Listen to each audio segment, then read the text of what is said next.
গ্রামে আঞ্চলিক ভাষায় একটা কথা আছে যে কুকুরের লেজ যদি আপনি ঘি দিয়েও মাজেন তাহলে নাকি সে সোজা হবে না, সে বাঁকাই থাকবে। আওয়ামী লীগ তেমনই আওয়ামী লীগ হচ্ছে একটি রাজনৈতিক দল যেটা কুকুরের লেজের মতো ঠিক। তাদের যতই আপনারা ঘি দিয়ে মেজে চেজে যতই সোজা করতে চান না কেন, তারা কখনোই শুধরানোর পাত্র নয়। তাদেরকে নিষিদ্ধ করা হয়েছে, তাদের প্রত্যেকটি রাজনৈতিক দল থেকে বয়কট করা হয়েছে, তাদের প্রত্যেকটি অঙ্গ সংগঠনকে নিষিদ্ধ করা হয়েছে। তারপরও তাদের জোর বা হচ্ছে তাদের ক্ষমতা কমছে না। তাদের যে অপকর্ম বা হচ্ছে তাদের কাজের যে ধারাবাহিকতা, সেই ধারাবাহিকতা এখনো বজায় রয়েছে। এই বজায় থাকার কারণটা কি? তাদের পিছনে কি কোনো শক্তি রয়েছে যে শক্তিটি আসলে তাদেরকে ছায়া শক্তি হিসেবে কাজ করছে? এবং ছায়া শক্তি হিসেবে কাজ করার কারণে আওয়ামী লীগ এখন এতটা বেশি দাপুটীয়, এখনো তারা শপথে বহাল রয়েছে। বেশ শক্তপোক্ত ক্ষমতা রয়েছে তাদের। এই শক্তপোক্ত ক্ষমতাগুলো তারা কোথা থেকে পাচ্ছে? তাদেরকে কারা শক্তি জমাচ্ছে? তাদের পক্ষের শক্তি এখনো কারা?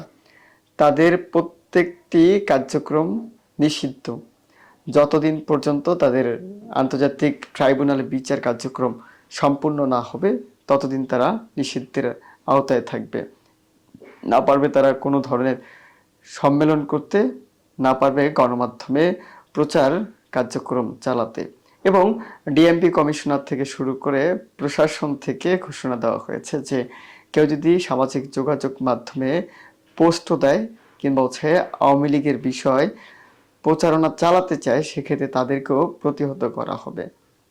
সেই সূত্র ধরেই বলতে চাই, এত কড়াকড়ি তাদের প্রতি বা এত শক্ত আইন প্রণয়ন করা হচ্ছে তাদের উপরে, তারপর তারা এখনো থামছে না।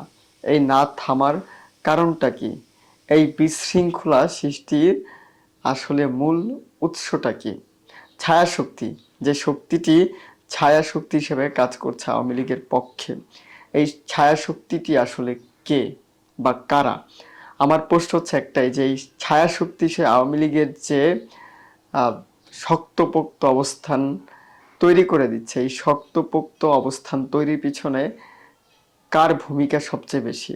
অন্তর্বর্তীকালীন সরকার কি ভিতরে ভিতরে আওয়ামী লীগের সাথে একটি সখ্যতা করেছে, একটি সখ্যতা করছে, নাকি এখনো যারা আমলা রয়েছে, এখনো প্রশাসন যাদের দ্বারা পরিচালিত হচ্ছে, তারা এই আওয়ামী লীগকে আবার রাজনীতিতে ফেরানোর চেষ্টা করছে?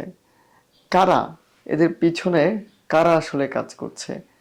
এদের এত শক্তি এখনো কারা এদের পিছনে রয়েছে? সেইটাই আপনাদেরকে জানাতে চাই, যে তারা থামছে না কেন? কেন থামছে না? ওই কুকুরের লেজ আপনারা যতই ঘি দিয়ে মাজার চেষ্টা করেন না কেন, আওয়ামী লীগের হয়ে যারা কাজ করছে বা আওয়ামী লীগকে যারা শক্তপোক্ত করার জন্য যারা এখনো মাঠে নামছে বা ছায়া শক্তি হিসেবে যারা গুরুত্বপূর্ণ ভূমিকা পালন করছে, তাদেরকে বলতে চাই, আওয়ামী লীগ হচ্ছে একটি কুকুরের লেজের মতো। এদেরকে আপনারা যতই চেষ্টা করেন না কেন যে এরা ঠিক হবে, আসলে এরা ঠিক হওয়ার পাত্র নয়। তারা কোনোদিনই শুধরাবে না। একটি খবর রয়েছে, খবরটা আসলে লোমহর্ষকর। এজন্য বললাম যে আওয়ামী লীগের পিছনে একটি শক্তি রয়েছে, যার জন্য তারা এই ঘটনাগুলো ঘটাতে এখনো পারছে। হেডিংটা দেখেন, হেডলাইনটা এভাবেই করা হয়েছে, ঘরে ঢুকে নারীকে ধর্ষণ চেষ্টা আওয়ামী লীগের কর্মী, আওয়ামী লীগের কর্মী। একটাবার চিন্তা করুন যে এখনো 5ই আগস্টের পরেও যদি এই সংবাদ শুনতে হয়, তাহলে নিঃসন্দেহে বলতে হয় যে আওয়ামী লীগ আরো শক্ত হচ্ছে, আওয়ামী লীগ আরো ক্ষমতাশীল হচ্ছে, আওয়ামী লীগ আরো শক্তিশালী হচ্ছে। এই শক্তিশালী হওয়ার পিছনে কাদের ভূমিকা রয়েছে? তা নাহলে একজন নারীর ঘরে ঢুকে 5ই আগস্টের পরের এই নতুন বাংলাদেশেও শুনতে হয় যে আওয়ামী লীগের এক কর্মী নারীর ঘরে ঢুকে তাকে ধর্ষণের চেষ্টা করেছে। ঘটনাটি বরিশালের। খবরে পরে যাব, তার আগে বলতে চাই আপনাদের যে আওয়ামী লীগকে যারা শক্তিশালী করতে চাচ্ছেন বা আওয়ামী লীগের হয়ে যারা এখনো পক্ষপাতিত্ব করছেন, তাদের কি ভয় নেই? এই যে আজকে যে সংবাদটা আমি এই যে আপনাদেরকে হেডিংটা দেখালাম, হেডলাইনটা আপনাদের পড়ে শোনালাম, ঠিক এরকম ঘটনা তো আওয়ামী লীগ আপনাদের সাথেও ঘটাতে পারে। আওয়ামী লীগের কোনো নেতাকে আপনি কখনোই আশ্রয় দিবেন না। যদি আশ্রয় দেন তাহলে দিন শেষে আপনি নিজে ভুক্তভোগী হতে পারেন। আপনার মেয়ের সাথে বা আপনার সহধর্মিনীর সাথে বা আপনার আত্মীয় স্বজন যারা রয়েছে তার যে কোনো কারোর সাথে এরকম ঘটনা ঘটে যেতে পারে যে কোনো সময়। কারণ ওই যে আওয়ামী লীগের তো বুক আর পিঠ, মা আর মাসি নেই, তারা যেখানে রাত সেখানেই কাত হয়। সেক্ষেত্রে আপনি যে তাকে আশ্রয় দিয়েছেন, আপনি যে তাকে থাকতে দিচ্ছেন, আপনি যে তার নিরাপত্তার ব্যবস্থা করে দিচ্ছেন, সে বিষয়টি ভুলে যাবে। কারণ তার যখন লবব দৃষ্টি আপনার খুব কাছের কারো দিকে পড়বে, তখন আপনার সাথে এরকম একটি ঘটনা ঘটে যেতে পারে, আপনিও হতে পারেন ভুক্তভোগী। সেজন্য আওয়ামী লীগকে যারা পুনঃপ্রতিষ্ঠার চেষ্টা করছে, আওয়ামী লীগের নেতাদের যারা আশ্রয় দিচ্ছেন, আওয়ামী লীগের হয়ে কাজ করছেন, আওয়ামী লীগকে টিকিয়ে রাখার জন্য কাজ করছেন, তারা একটু সাবধানতা অবলম্বন করুন।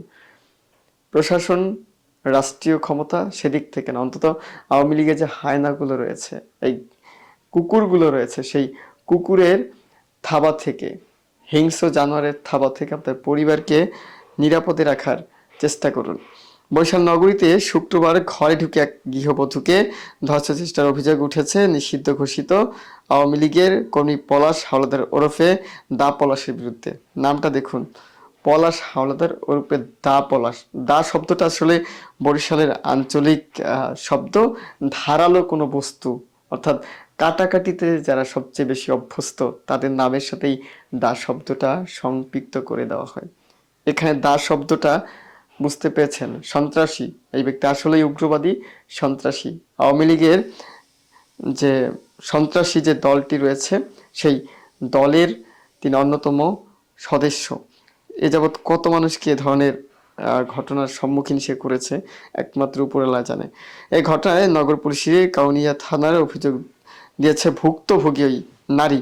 ওসি নাজমুল নিশাত জানান, পলাশের বিরুদ্ধে ডজন খানেক মামলা রয়েছে। একজনের বিরুদ্ধে ডজন খানেক মামলা রয়েছে, সে আওয়ামী লীগের কর্মী। একটাবার চিন্তা করুন যে আওয়ামী লীগের রাজনীতি কারা করতেন, আওয়ামী লীগের রাজনীতির সাথে যারা সম্পৃক্ত ছিল আসলেই তারা কারা। হয় গৃহবধূর স্বামী জানান, প্রতিদিনের মতো আমার স্ত্রী ঘরে ঘুমাচ্ছিলেন, আমি তাকে ঘরে রেখে নদীতে মাছ ধরতে যাই, সেই সুযোগে দা পলাশ বাসায় ঢুকে আমার স্ত্রীকে ধর্ষণ চেষ্টা চালায়। আমার স্ত্রী চিৎকার দিলে আত্মীয় স্বজন ছুটে আসে। এ সময় দা পলাশ তার স্ত্রীকে ধারালো অস্ত্র দিয়ে ভয় দেখায়। এরপর স্থানীয়রা ও আত্মীয় স্বজনরা দরজা ভাঙার চেষ্টা করলে পলাশ পালিয়ে যায়। কতটা ভয়ানক একটি ঘটনা!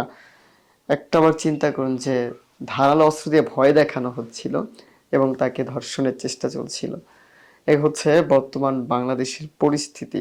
আর এই রাজনৈতিক দলটিরই যারা সমর্থন এখনো দিচ্ছেন, যারা এখন এই রাজনৈতিক দলটির হয়ে কাজ করতে চাচ্ছেন, যারা এখন এই রাজনৈতিক দলটিকে ভালোবাসেন, তা আসলে কোন পর্যায়ের মানুষ বা তাদের মস্তিষ্কের অবস্থান কি, আসলে কি তারা সুস্থ, স্বাভাবিক, সজ্ঞানে বুঝে শুনে এই রাজনৈতিক দলটিকে সমর্থন করে?